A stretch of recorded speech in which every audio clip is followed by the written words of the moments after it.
Ginawang katatawanan at pangbabash ang natanggap sa birthday party ng anak ni Wamos at Antoinette dahil lamang sa water dance ni Antoinette sa unang birthday party ng kanilang anak na si Baby Meteor. Nag-perform si Antoinette ng isang sizzling dance number na nag-viral sa social media. Kinanap ang birthday party sa Okada, Manila at inimbitahan nila ang ilang celebrities at influencers. Napuno ito ng pangbabash dahil kuwang-kuha ni Antoinette ang inis ng mga tao.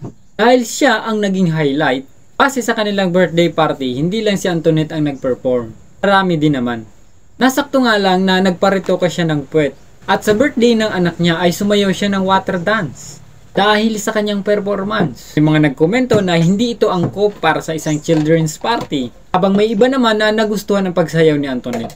Ang tigas naman ng katawan. Pang beer house yan. Dayan pang party ng first birthday. Hahaha.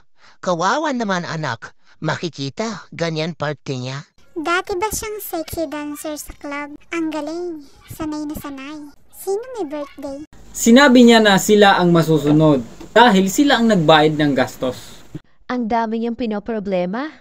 Basta kami, masaya kami at nairaos namin yung birthday ng anak namin. Kami ang masusunod kung ano ang gusto namin gawin. First of all, own money namin yon. Pinaghirapan namin yon. Magsalita ka kapag may hingi-hingi kami sa'yo, okay? Lahat na lang pinoproblema ninyo. Lahat na lang ginagawa ninyo ng issue. Kaya hindi talaga umaasensa ang mga tao sa Pinas eh. Mas inuunang makialam sa problema ng iba bago unahin ang sarili nila. 2024 na, ganyan pa rin mindset nyo. Paano ba yan? Baka pag gumawa ako ng dance cover, umiyak kayo lalo. Hahaha. Mami Tony Fowler, yung malupit na yung ituro mo sa akin.